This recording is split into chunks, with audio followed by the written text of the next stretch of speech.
చెంకుర్తి సామాజిక ఆరోగ్య కేంద్రంలో బ్లడ్ బ్యాంక్ను జిల్లా కలెక్టర్ తమీం అన్సారీ ప్రారంభించారు.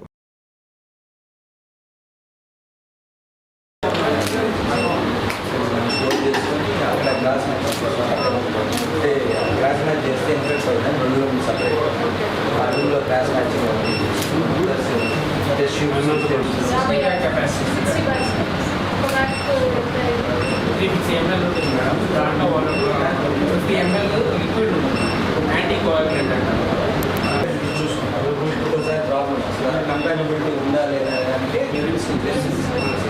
మన ఇంటర్ వాళ్ళకి క్యాంప్స్ కండక్ట్ చేయాలి. ఒక ఇయర్లీ 3 బ్యాగ్స్ ఒక 20 బ్యాగ్స్ అట్లా చేస్తే వాళ్ళకి సర్ప్లస్ క్యాంప్స్ వాళ్ళు వస్తారు. క్యాంప్ వాళ్ళు వచ్చి తీసుకొని క్యాంప్స్ ఆల్రెడీ మాట్లాడుతున్నాయి. అయిన తర్వాత అంటే ముందు సీదా చేయాలంటే హెచ్పీ తక్కువ ఉంటే భయపడి ఆ ఒంగోలు పంపించాలి. ఏంటంటే మన దగ్గర బ్లడ్ ఉంది కాబట్టి అది కొంచెం అవాయిడ్ చేయాలి.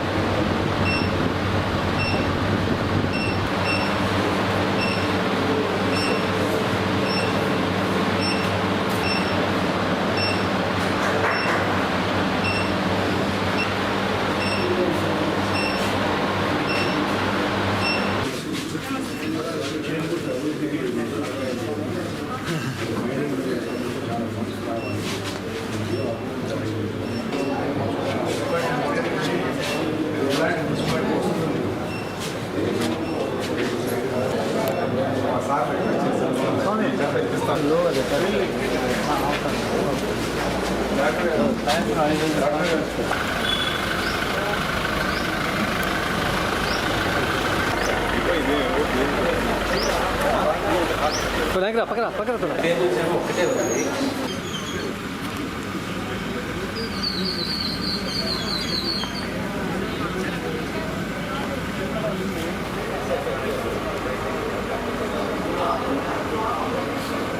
ఒంగోలు వైఎస్ఆర్ పార్టీ కార్యాలయంలో డాక్టర్ బిఆర్ అంబేద్కర్ 68వ వర్ధంతి వేడుకలు ఘనంగా నిర్వహించారు. ముఖ్య అతిథిగా జడ్పీ చైర్మన్ బూచేపల్లి వెంకయ్యమ్మ హాజరయ్యి అంబేద్కర్ చిత్రపటానికి పూలమాలలు వేసి ఘనంగా నివాళులర్పించారు. ఈ కార్యక్రమంలో వైఎస్ఆర్ పార్టీ ఒంగోలు ఇన్ఛార్జ్ చుండూరు రవిబాబు, నగరపార్టీ అధ్యక్షుడు కటారి శంకర్, బీసీ నాయకులు బొట్ల సుబ్బారావు, కసికొత్త ఆదరణ, అంజిరెడ్డి తదితరులు బాగున్నారు.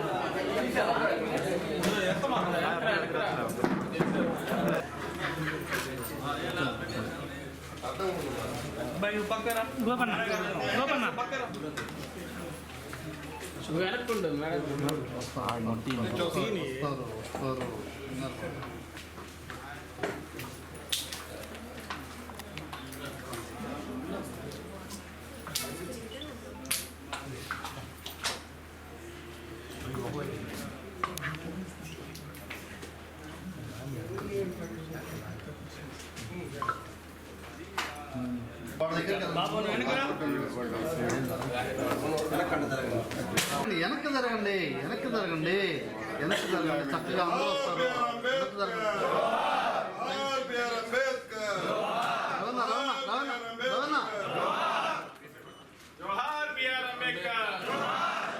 అంబేద్కర్ గారిది 68వ వర్ధంతి సందర్భంగా ఇక్కడ మన వైఎస్ఆర్ పార్టీ ఆఫీసులో మన రవికుమార్ కానీ, శంకర్ కానీ, నాయకులు, కార్యకర్తలు అందరూ కలిసిమెలిసి ఈరోజు మన డాక్టర్ అంబేద్కర్ గారికి మనం పూల దండలేసి సమర్పించుకోవడం చాలా అదృష్టంగా భావిస్తున్నాను. అదేంటంటే రాజ్యాంగంగా అంబేద్కర్ గారు ఎంతో చదువుకొని ఎన్ని ఊర్లు కూడా తిరిగి చదువుకొని కష్టపడి ఇటు రాజ్యాంగాన్ని తీసుకొచ్చి కులము, మతాలు అన్నిటికీ, మహిళలకు కానివ్వండి అన్నిటికీ ఒక రాజ్యాంగం చట్ట ప్రకారంగా రాసి ఈరోజు మనకి గుర్తుండేటట్టు చేసింది మన అంబేద్కర్ గారు. అదేవిధంగా అంబేద్కర్ గారు కుల మతాలని ఎవరిని కులాలు అని లేకుండా నిర్మూలించాలని కూడా మహిళలైతేమి, సామాజిక వర్గాలు అందరూ కలిసిమెలిసి ఆయన ఎంతో చదువుతుంది కష్టపడి ఎంతో ఇప్పుడు మనం శాశ్వతంగా మనం ఈరోజు గుర్తుపెట్టుకొని మనం ప్రతిసారి ఆయన వర్ధంతికి కానివ్వండి జయంతికి కానివ్వండి ఏదైనా కానీ మనం పూలదండలు వేసుకొని గుర్తు తీసుకొచ్చుకుంటున్నామంటే అంబేద్కర్ చేసిన కష్టాలని మనం కూడా అంబేద్కర్ ఏ విధంగా చేశాడో అదే విధంగా మనం కూడా అందరం అంబేద్కర్ లాగా పోరాటం చేసి మనం అదే బాటలో నడుద్దామని అందరికీ మరొకసారి చెప్తూ చేస్తే ముందు శుభ్రం చేసుకునే దేశంలో యువతలో ఉంటాం కాబట్టి వాళ్ళ పనులు వాళ్ళు చక్కదిద్దుకోవచ్చని ఆలోచన చేస్తూ ఉన్నారు. పవన్ కళ్యాణ్ గారు సీజ్ ది షిప్ అని చెప్పి కోర్టులో మాట్లాడాడు. ఇవాళ మీరు చూస్తూ ఉంటే దొరుకుతున్న బియ్యం అంతా ఎవరి ఎమ్మెల్యేల పర్సంటేజ్ ఎంత ఈ రాష్ట్రంలో ఇది అందరికీ తెలుసు. తెలుగుదేశం పార్టీ కార్యకర్తలకు కూడా తెలుసు, ప్రజానీకానికి అందరికీ తెలుసు. ఈ విషయాన్ని పక్కదారి పట్టిస్తూ వాళ్ళు ఏదో నీతిగా ఉన్నారు ఇంకా ఎవరో తప్పులు చేస్తున్నారని చెప్పడం అనేది 6 నెలలైనా కూడా ఏది విచారణలో ఏది తేలినప్పటికీ తప్పుడు కేసులతోటి ఒక రెడ్ బుక్ రాజ్యాంగాన్ని రచిస్తున్నారు. దీన్ని మానుకోవాలని దాన్ని అంబేద్కర్ రాజ్యాంగంలోనే మనం అందరం ఉంటాం, చట్టాలు ఉంటాయి. ఇవన్నీ మీరు పెట్టే కేసులు ఎక్కువ కాలం చెల్లవని తెలియజేస్తూ బ్యాంక్ అకౌంట్లో అమ్ముకుంటూ జైలుకేనని ప్రకాశం జిల్లా పోలీసులు మీడియాకు తెలియజేశారు. నమస్కారం. ఇటీవల కాలంలో ఈ సైబర్ నేరగాళ్ళు స్టూడెంట్స్ యొక్క అకౌంట్స్ని వాడుకొని చాలా సైబర్ నేరాలు చేస్తున్నారు. ఈ సైబర్ నేరగాళ్ళు ఏం చేస్తారంటే మీ అకౌంట్స్లో ఇన్వెస్ట్మెంట్ చేస్తాము, వచ్చే లాభాల్లో కమిషన్ కానీ లేదంటే పర్సంటేజ్ కానీ ఇస్తామని చెప్పేసి వాళ్ళని నమ్మించి వాళ్ళ అకౌంట్స్ ఓపెన్ చేయిస్తారు. ఆ తర్వాత ఆ అకౌంట్స్ యొక్క డీటెయిల్స్ మరియు సిమ్ కూడా తీసుకొని ఆ అకౌంట్స్ను ఉపయోగించి సైబర్ నేరాలు చేస్తున్నారు. అమాయకులైన ప్రజలు మరియు విద్యార్థులు ఫ్రెండ్షిప్ కోసం లేదంటే కమిషన్ కోసం ఆశపడి ఈ అకౌంట్స్ ఓపెన్ చేసి తెలియని వాళ్ళ చేతిలో పెడుతున్నారు.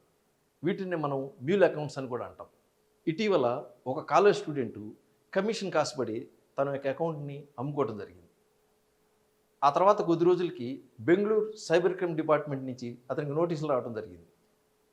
ఆ నోటీస్ తర్వాత అతని అకౌంట్ని నేను వెరిఫై చేస్తే గత 5 రోజుల్లో 7 వివిధ రాష్ట్రాల్లో 7 సైబర్ క్రైమ్స్ నమోదవటం, అదేవిధంగా ఆ అకౌంట్ ద్వారా సుమారు 15 లక్షల రూపాయల ఇల్లీగల్ ట్రాన్సాక్షన్స్ గుర్తించబడ్డాయి. ప్రజలకి, నిరుద్యోగులకి, ముఖ్యంగా కాలేజ్ స్టూడెంట్స్కి ప్రకాశం పోలీస్ వారి విజ్ఞప్తి, ఎట్టి పరిస్థితుల్లో కూడా కమిషన్ కాసుబడి మీ బ్యాంక్ అకౌంట్ని అమ్ముకోకండి. ఒకవేళ సైబర్ క్రైమ్ రిజిస్టర్ అయితే అసలు నేరం చేసిన వాడు తప్పించుకోగలుగుతున్నారు. అకౌంట్ మీ పేరు మీద ఉంది కాబట్టి మీ మీద కేసు రిజిస్టర్ అవుతుంది, మీ వివరాలన్నీ కూడా క్రిమినల్ డేటాబేస్లోకి వెళ్తాయి. అంతేకాకుండా మీరు అరెస్ట్ అయ్యి జైలుకి వెళ్ళే అవకాశం కూడా ఉంది.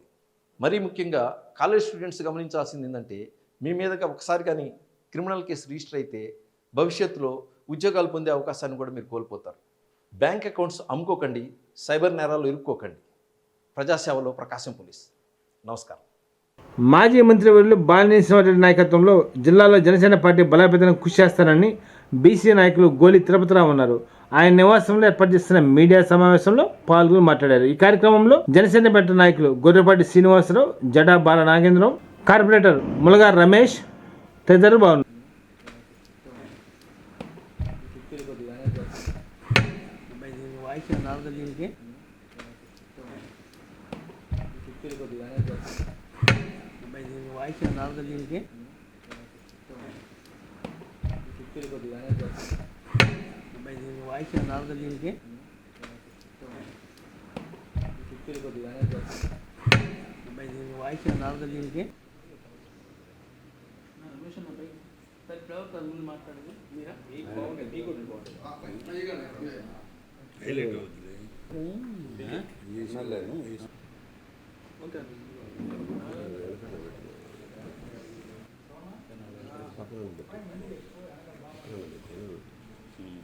ముందుగా ఇక్కడికి వచ్చేసిన మీడియా మిత్రులకు,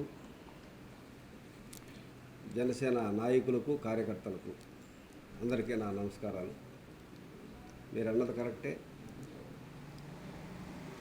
నాకు కూడా నేను ఆల్రెడీ అంతకుముందు పవన్ కళ్యాణ్ గారిని, మాజీ ముఖ్యమంత్రి వర్యులు, జనసేన పార్టీ అధ్యక్షులు, గౌరవనీయులు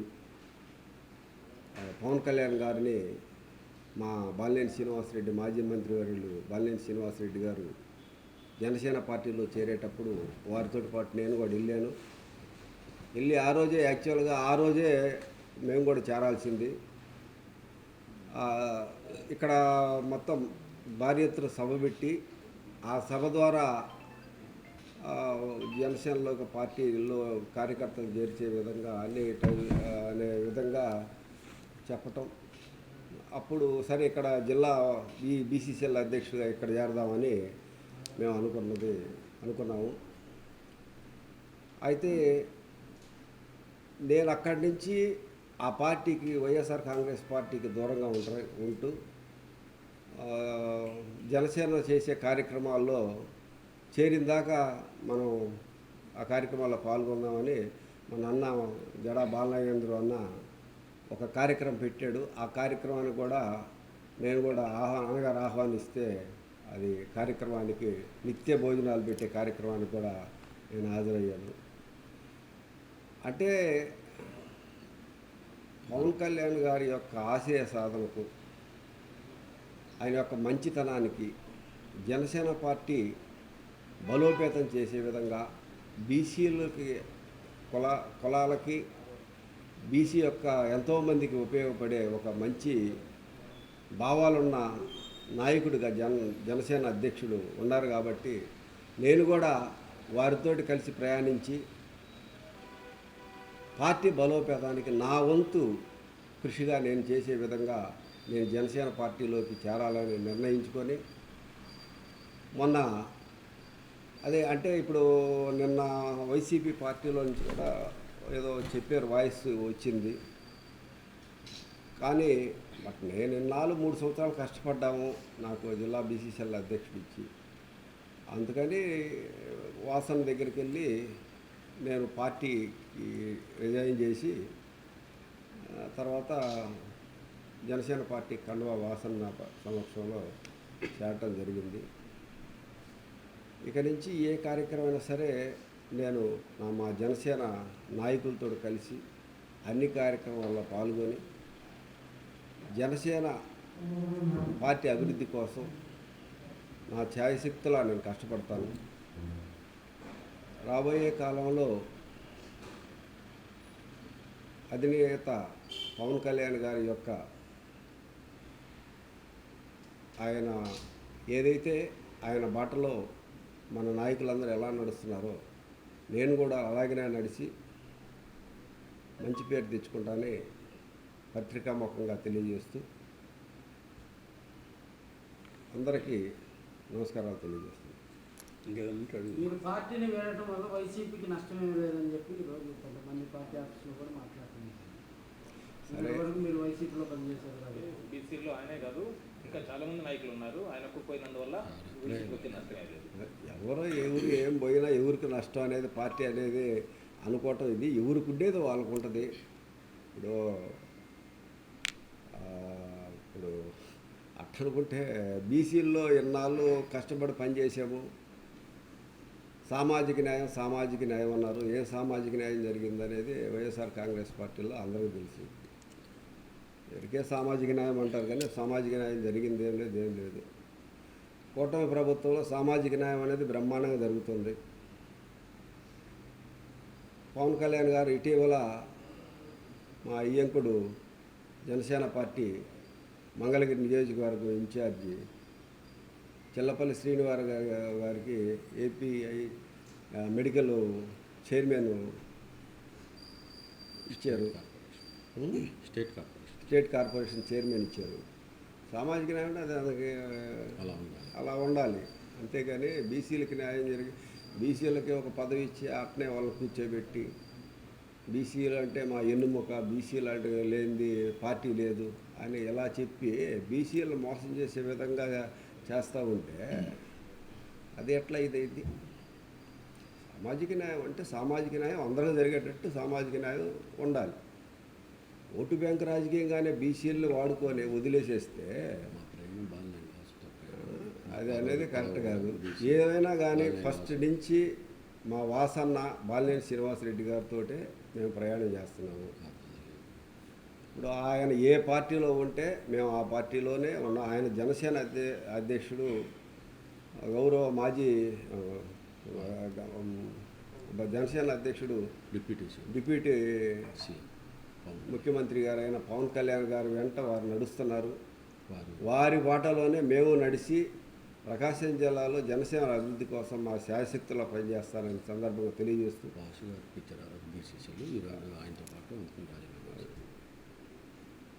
చేస్తున్నా.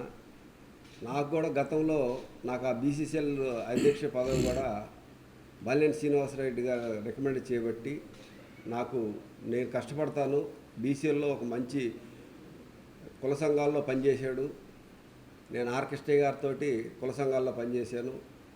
కేసీఎన్ శంకర్రావు గారితో కుల సంఘాల్లో పనిచేశాను. బీసీ కుల సంఘాల అధ్యక్షుడిగా జిల్లా అధ్యక్షుడిగా పనిచేశాను. అన్ని కులాలతోటి సత్సంబంధాలు ఉన్న వ్యక్తి. ఇతను బీసీ సెల్ అధ్యక్షుడు ఇస్తే పార్టీకి ప్లస్ అయ్యిద్దని ఆ రోజు నాకు ఇవ్వటం జరిగింది. నేను అలాగనే కష్టపడ్డాను. కానీ నాకు ఇచ్చింది ఏం లేదు. నేను ఏదైనా కానీ నాకు ఇచ్చినా ఇవ్వకపోయినా నాకు పదవి ఏదైనా కానీ నేను బాలినేని శ్రీనివాసరెడ్డి గారితో నా ప్రయాణం. నా ప్రాణం ఉన్నంత వరకు నేను బాలినేని శ్రీనివాసరెడ్డి గారితో నేను ప్రయాణిస్తాను. ఆయన జనసేనలో ఉన్నాడు కాబట్టి జనసేనలోనే ప్రయాణించి నా వంతు ఆ పార్టీకి కృషి చేసి నా వంతు నేను కృషి చేస్తానే సందర్భంగా తెలియజేస్తూ సెలవు తీసుకుంటున్నాను.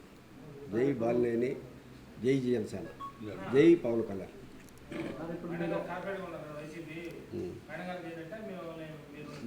మేడం గారు కూడా చేరతారు. త్వరలో సభ పెడతారు. ఆ సభ ద్వారా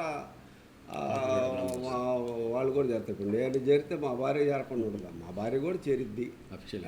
అఫీషియల్గా చేరతారు. రేపు పొద్దున పవన్ కళ్యాణ్ గారు వచ్చినప్పుడు కార్పొరేటర్లుగా మనతో పాటు మా కార్యకర్తలు మన అంతా ఉన్నారు. చాలామంది ఉన్నారు కార్యకర్తలు. మేము 39వ డివిజన్ కార్పొరేటర్ మా మిస్సెస్.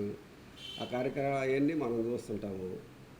అందులో మా కమ్యూనిటీ సంబంధించిన వాళ్ళు కూడా చాలామంది నాకు ఫోన్ చేస్తున్నారు. అన్నా నువ్వు ఎటుంటే అటేనన్నా మొత్తం మేము కూడా వచ్చి చేరుతామన్నా అని. ఇప్పుడు కాదులేమ్మా, రేపు సభ పెడతాడు మన వాసన్న పవన్ కళ్యాణ్ గారితో. ఆ సభ పెట్టేటప్పుడు చేరుదు కానీ అని చెప్పి అందరూ చెప్పాను. రేపు పొద్దున కూడా అదే జరిగిద్ది. చాలామంది ఉన్నారు చేరేవాళ్ళు చాలామంది ఉన్నారు. అందరూ చేరతారు. కార్పొరేటర్లు చేరతారు, కొన్ని ఎంపీటీసీలు జడ్పీటీసీలు చేరతారు. పార్టీలో ఉన్న ముఖ్యంగా కొన్ని నాయకుల్లో పదవులు ఉండేవాళ్ళు చేరతారు, నాయకులు చేరతారు, కార్యకర్తలు చేరతారు. వాసన మీద ప్రేమ ఉండేవాళ్ళు, నా మీద ప్రేమ ఉండేవాళ్ళు మా పార్టీలోకి జనసేనలో చేరతారు. అందరూ చేరతారు. ఇప్పుడు అందరు చెప్తున్నారు అన్నా వస్తామని. సరే, ఇప్పుడు ఒకరు పోయినందువల్ల ఏమి లేదు అని వాళ్ళు అనుకుంటే అది ఏదో అనేది రేపు పొద్దున సభ పెడితే తెలిసిద్ది. ఇది ఏదైనా అదే. అందుకని ఇది ఆరంభం. ఇదే ఇప్పుడు ప్రకాశం జిల్లాలో బీసీ జిల్లా అధ్యక్షుడిగా ఇదే ఆరంభమైంది. ఇక నుంచి ఇక ఎట్టా ఉంటుంది అనేది ముందు దళిత సంఘాలు బిఎస్ఎన్ఎల్ ఎలక్ట్రికల్ మాల ఉద్యోగుల ఆధ్వర్యంలో ప్రపంచ మేధావి భారత ఆశాజ్యోతి డాక్టర్ బిఆర్ అంబేద్కర్ 68వ వర్ధంతి కార్యక్రమం స్థానిక బిఎస్ఎన్ఎల్ ఆఫీసులో అంబేద్కర్ విగ్రహానికి పూలమాల వేసి ఘనంగా నివాళులర్పించారు. అనంతరం వృద్ధులకు దుప్పట పంపిణీ కార్యక్రమం చేపట్టారు. ఈ కార్యక్రమంలో దళిత సంఘాల పరిరక్షణ సమితి రాష్ట్ర అధ్యక్షుడు నీలం నాగేంద్ర, దళిత సంఘాల ఐక్యవేదిక జాతీయ అధ్యక్షుడు డాక్టర్ చప్పిడి వెంగళరావు, అంబేద్కర్ ఆశయ సమాజ్ జాతీయ అధ్యక్షుడు దండేల కృష్ణ, మాలమాన రాష్ట్ర అధ్యక్షుడు దాసరి శివాజీ, గిరిజన బహుజన రాష్ట్ర అధ్యక్షుడు గంటా సుబ్బారావు, సీనియర్ రాజకీయ నాయకులు ఎద్దు శశికాంత్ భూషణ్, మాల మహానాడు రాష్ట్ర ఉపాధ్యక్షులు కొండమూరి ప్రకాష్, మాల ఉద్యోగులు చిరుతోటి సుధీర్ బాబు, ఎన్ఎఫ్టిఈ సర్కిల్ అర్లపూడి అంజయ్య, ఏలుచెల్ల సుబ్రహ్మణ్యం, మాల ఉద్యోగులు పైనం ఆరోగ్యం, జగన్నాథం, మురళి, మోహన్, దాసరి ఆశీర్వాదం, మాల ఉద్యోగులు పట్టణ అధ్యక్షులు కందుల శ్రీనివాసరావు, మాల సంఘాల జేఏసీ ఒంగోలు డివిజన్ అధ్యక్షుడు Chavala Peter Paul, BSNL DE Tadikonda Ravikumar, AO Kancharla Kiran Kumar, JAO Koteswararao, Lingala Anjaneyulu, Surendra, Vijayarani, Ajeed, Angalkutti Subbarao తదితరులు బాగున్నారు.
భారత రాజ్యాంగ నిర్మాత అంబేద్కర్ గారి 68వ వర్ధంతి 1891లో డిసెంబర్ 6వ తేదీన మరణించిన అంబేద్కర్ గారు సరిగ్గా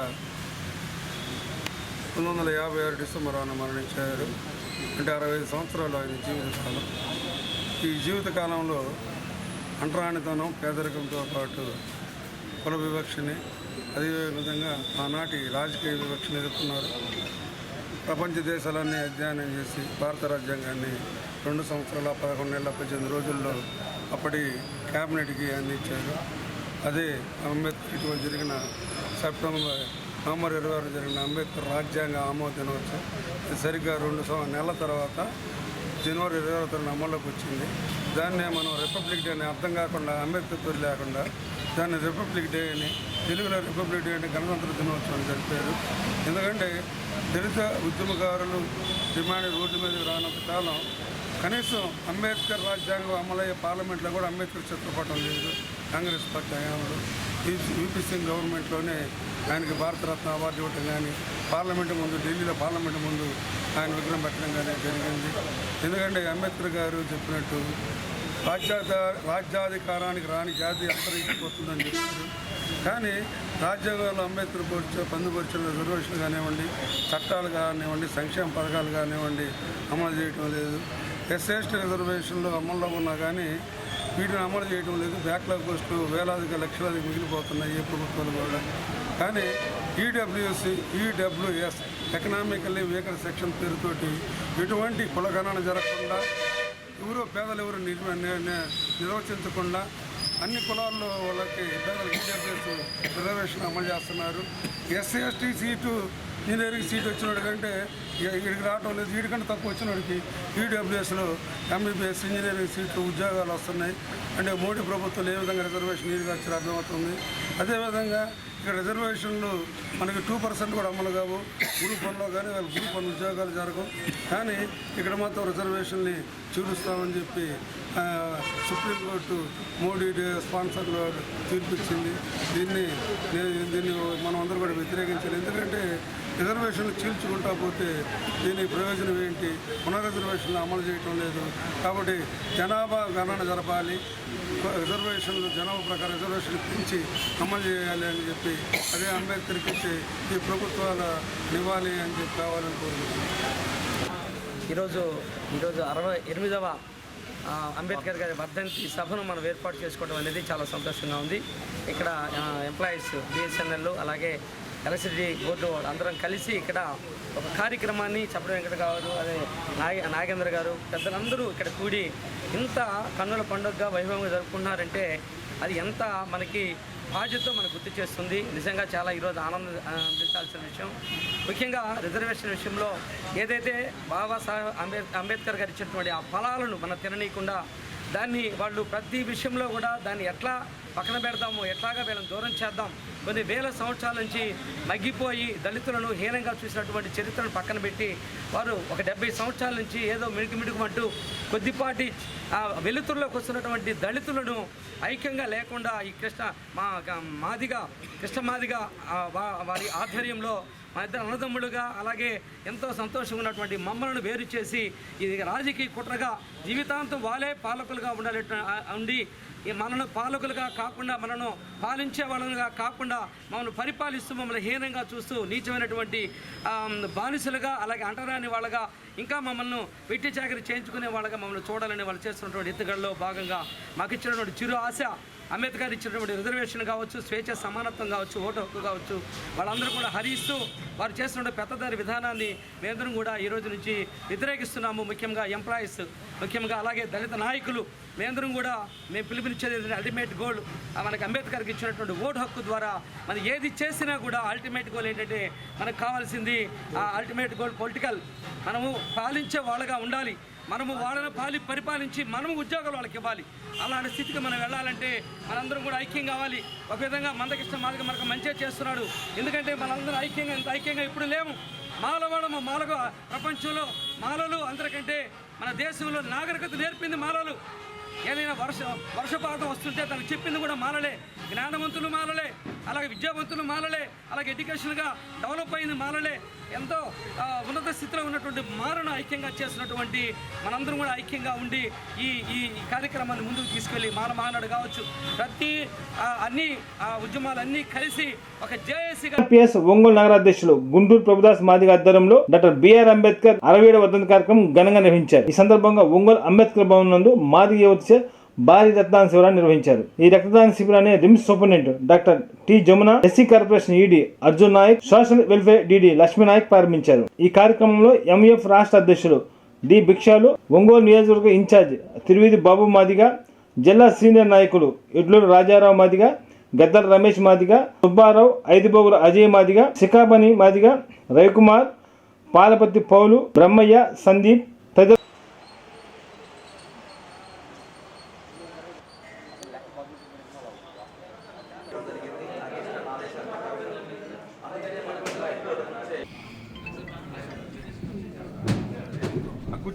కుర్చీ తీసిన తర్వాత తీసుకున్నాను.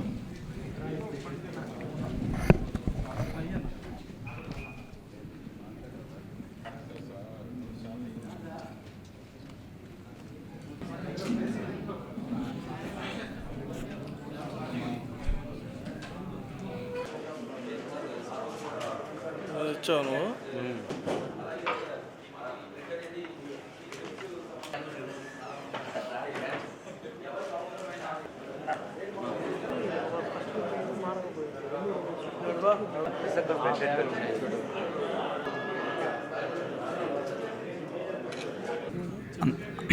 అందరికీ నమస్కారం. ఈ అంబేద్కర్ వర్ధంతి సందర్భంగా ఒంగోలు నగరంలో ఈ బ్లడ్ డొనేషన్ కార్యక్రమం జరుగుతుంది. ఈ ఎంఈఎఫ్ ఎంఆర్పిఎస్ వీళ్ళందరూ కలిసి అనుసంధానంగానే ఇక్కడ ఇది కార్యక్రమం చేస్తున్నాము. పెద్దలందరినీ మాట్లాడుకొని జరుగుతుంది ఈ విషయంలో. నగరంలో దాదాపు 100 మంది పైచిలకు ఈ రక్తదానం చేయటం జరుగుతుంది రిమ్స్ హాస్పిటల్కి. మనం ఎందుకంటే గవర్నమెంట్ హాస్పిటల్లో మనకు అతి అవసరమైన బ్లడ్ కంపల్సరీ అవసరం అవుతుంది. అన్ఎక్స్పెక్టెడ్గా చాలామంది ప్రాణాలు కూడా బ్లడ్ లేకపోతున్నాయి. ఈ విషయాల్లో మీ ఎంఆర్పిఎస్ఎల్లో మొట్టమొదటిసారిగా ఇలాంటి బ్లడ్ క్యాంపు పెట్టాలని చెప్పేసి ఈ ఒంగోలులోనే ఈ టౌన్లోనే ఫస్ట్ స్టార్ట్ చేయడం జరుగుతుంది. ఇలాగే మేము అందరికీ ఒక గైడ్లైన్స్ చెప్తాము. కృష్ణాన్న ఆదేశాలు తీసుకొని అందరూ కూడా ఇట్లానే ప్రతిసారి ఈ కార్యక్రమాల్లో బ్లడ్ డొనేషన్ కార్యక్రమాలు చేస్తే మన ఎంఆర్పిఎస్ తరపు నుంచి చాలామంది ప్రాణాలు కాపాడినట్టు అవుతుంది. కాబట్టి ప్రతి మండలంలోనే ప్రతి గ్రామంలో స్టేట్లోనే కొన్ని ఇక్కడ ఇలాంటి ప్రోగ్రాలు చేసే ముందు ఆ రోజు కూడా బ్లడ్ డొనేషన్ కార్యక్రమం కూడా మేము నిర్వహించడానికి మా ఒంగోలు నుంచే మేము శ్రీకారం చుట్టడం మొదలైంది కృష్ణన్న ఆదేశాల ప్రకారంగానే. ఇలాగే చాలామంది బ్లడ్ లేక చనిపోయిన వాళ్ళు చాలామంది ఉన్నారు. హాస్పిటల్లో కూడా చాలామంది బ్లడ్ లేక అత్యవసరంగా బ్లడ్ ముఖ్యమైన విషయం.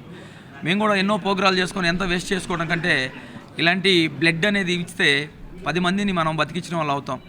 అలాగే ఈ మీడియా పూర్వకంగా నేను చెప్తుంది ఏంటంటే ఈ అందరికి తెలియాలి. ఈ ఎంఆర్పిఎస్ అనేది కాకుండా కొన్ని అనుబంధ సంఘాలు కూడా దీంట్లో కూడా వాళ్ళు కూడా ఇలాగే బ్లడ్ అనే డొనేషన్ చేస్తే ఎంతోమంది ప్రాణాలు మనం కాపాడిన వాళ్ళు అవుతాం.